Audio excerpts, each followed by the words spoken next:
দেশ ছাড়া। একটি আকীদা পরিষ্কার করে নিয়ে যান আপনাদের, সে আকীদাটা এভাবে পরিষ্কার করুন,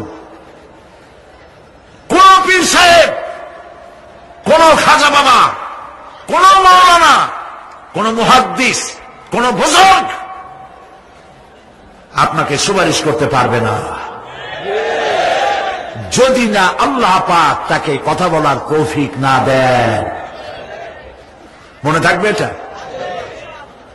আয়াতুল কুরসির ভিতরে আমরা পড়ি, মান যাল্লাযী ইয়াশফাউ ইনদাহু ইল্লা বিইজনিহি। আল্লাহ পাক বলেছেন কিয়ামতের দিন আল্লাহর দরবারে কার সাহস আছে কথা বলতে পারে? মান যাল্লাযী ইয়াশফাউ ইনদাহু ইল্লা বিইজনিহি।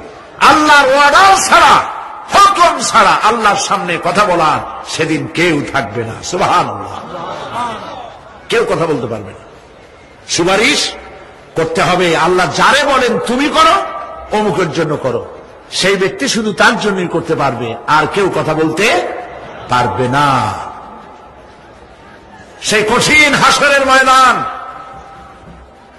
যেদিন শুধুমাত্র আল্লাহ পাক কথা বলবেন, আর যারে বলতে বলবেন সেই কেবলমাত্র বলতে পারবে। সুপারিশ এটি আল্লাহ পাক কিয়ামতে পারমিশন দিলে বলা যাবে। হযরত ইব্রাহিম আলাইহিস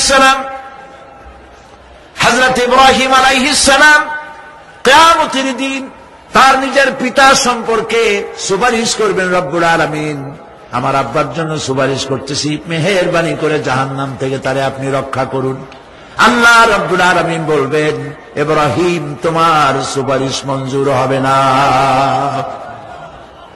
প্রিয় ভাই সব, একটু মাথা খাটান, চিন্তা করেন। জাতির পিতা কে? জাতির পিতা চিল্লায় বলুন, কলিজা সাফ করে ফেলুন। মুসলমানদের জাতির পিতা হাবিজাবি কেউ হতে পারে না।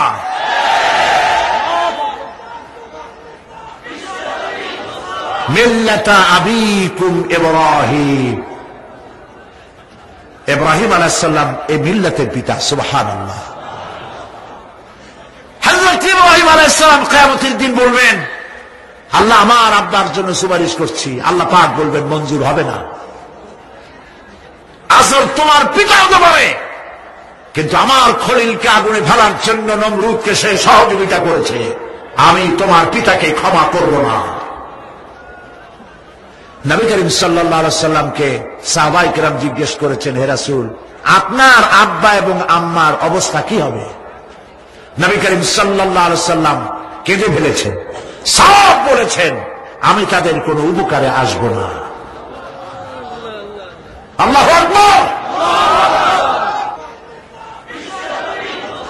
মিল্লাতা আবিকুম ইব্রাহিম। ইব্রাহিম আলাইহিস সালাম এই মিল্লাতের পিতা। সুবহানাল্লাহ। হযরত ইব্রাহিম আলাইহিস সালাম কিয়ামতের দিন বলবেন, আল্লাহ আমার আব্বার জন্য সুপারিশ করছি। আল্লাহ পাক বলবেন মঞ্জুর হবে না।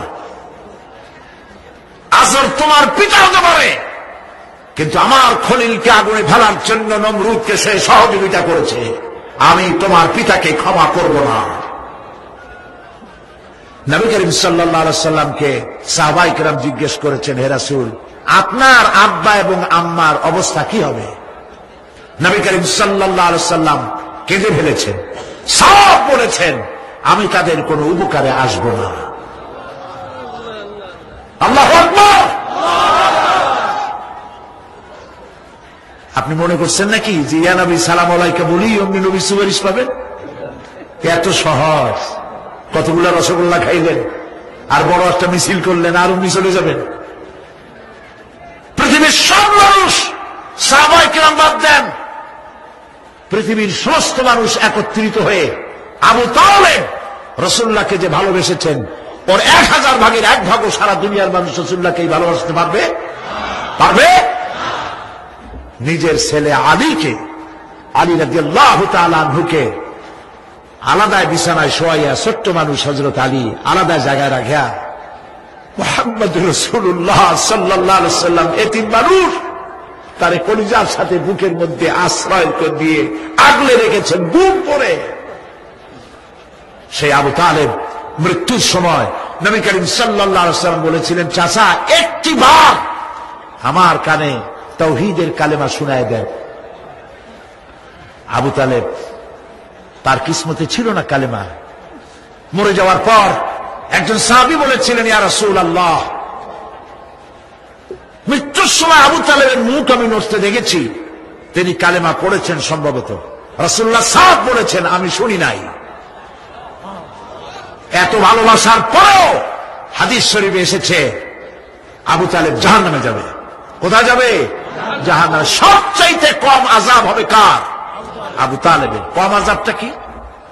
হাদিস শরীফে এসেছে কম আযাব হলো জাহান্নামের আগুন দিয়ে এক জোড়া জুতা তৈরি করে আবু তালেবের পায়ে পরিয়ে দেওয়া হবে।